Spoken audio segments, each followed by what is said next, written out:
はい、こんにちは、グリプトです。本日も仮想通貨、ブロックチェーン界隈のポジネガファンダ、チャートなどをまとめてみていきたいと思います。まず ETF 関連では、グレースケールのソラナの現物 ETF、グレースケールソラナトラストの 90B4 フォームがナイスアーカーから申請されています。市場ではソラナと XRP、最初に承認されるアルト ETF がどっちになるのかが注目されてますね。あと昨日の米国の ETF のフローは現時点では若干のマイナスとなってます。アークからの流出が目立ちますね。ファンドごとではブラックロックの IBIT の運用資産額が50万 BTC に到達したことが話題になっています。いつもブラックロックでプラスに持っていってますんで、今回もそうなるのか注目ですね。で一方イーサは現時点でもうすでにプラスとなってます。また先ほどブラックロックからプラス 0.6 億ドルほどの流入があるという情報が流れたんで、今回もプラス確定となってます。やはりここ最近はイーサが盛り返してきてますね。香港はビットコインイーサともにゼロとなってます。ビットコインの価格は現在96,400ドルあたりを推移しております。発表された注目指標の方では米ジョルツ記事係数がありました。結果は前回予想以上となってまして、あさっての米雇用統計に向けていい数字が出ているような印象ありますけども、市場では韓国のユン大統領による緊急戒厳令が話題になってまして、一時的にリスクオフとなってですね、市場はまたさらに円高、また韓国の取引所アップビットの方ではビットコインが一時71,800ドルまで下がるプレミアが発生しまして、市場に影響を与えています。ただ今朝にはこの韓国の戒厳令は解除となってまして、またビットコインも上向いた展開となってますね。でこの韓国の戒厳令は通常であれば戦争とかそういった事態の時に発動されるものなんですけど、今回は大統領の意向と韓国民の意向が合わなくて、国民の暴動を鎮めるためにユン大統領が発動したものと見られてまして、そこもね中身が通常とは違うんですけども、市場は戒厳令発動でリスクオフ、解除でリスクオンという通常の動きになってますね。ただ韓国内部は未だに荒れてまして、韓国政府が金融緩和するとか交換が一斉にやめるとかね言い出したりしてるようです。また韓国方面のアルトが恩恵を受けそうな流れになってますね。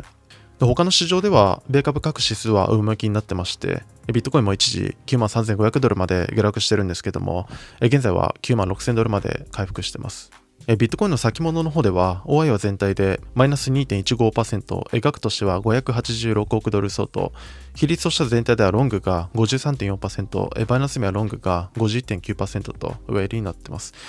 今後の指標としては12月4日に米 DP 雇用者数11月、米 PMI 確報値、12月5日に米待機在住中10月の確報値、米 ISM 非製造業景気指数11月、米新規失業保険申請件数、米貿易収支10月、12月6日に米雇用統計などが控えています。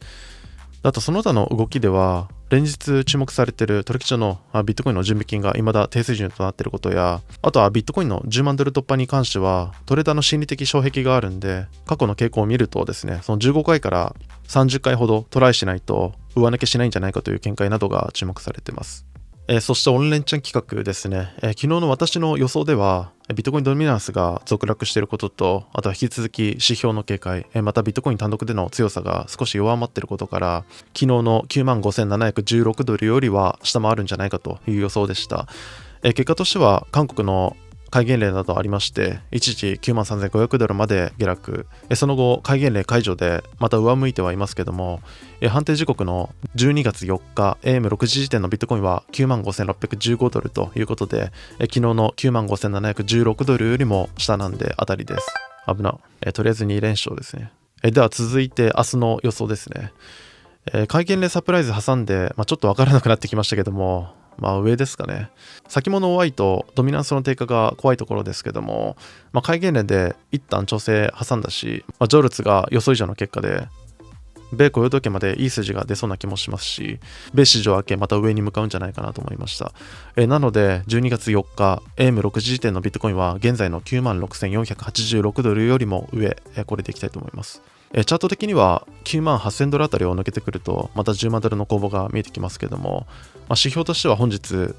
22時15分の米 DP 雇用者数から明日0時の米 ISM 非製造業景気指数まで米指標が並んでます。それらの時間帯にどのように動くのか注目ですね。あとはイーサーですね。イーサーの価格は現在3680ドル、BTC 建ては 0.038 にと先物の方では、OI は全体でプラス 1.4%、額としては242億ドル相当、比率としては全体ではロングが 50.4%、バイナンスミはロングが 77.5% と上売りになっています。イーサ関連の話題では、オンチェーンの月間取引量が1837億ドルとなってまして、今年最高を記録したのが注目されています。ドル建て、BTC 建てともに昨日から現状維持となっています。市場ではアルトターン継続となってまして、先日の ETF のステーキング要項承認期待などを加味するとですね、また上に向かいそうな気もします。こちらも本日22時15分以降ですね、どのように動くのか注目ですね。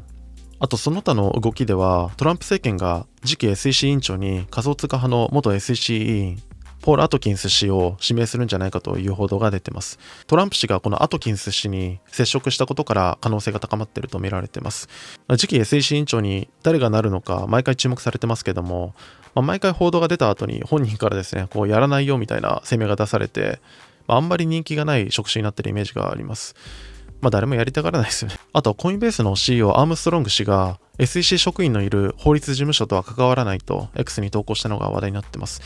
で、内容を抜粋するとですね、明確な規則を公表することを拒否しながら、違法に業界を潰そうとするのは私の考えでは論理違反ですと。これらの人々を雇うことは顧客を失うことになりますと。SEC 職員を雇ったら仕事減るよと。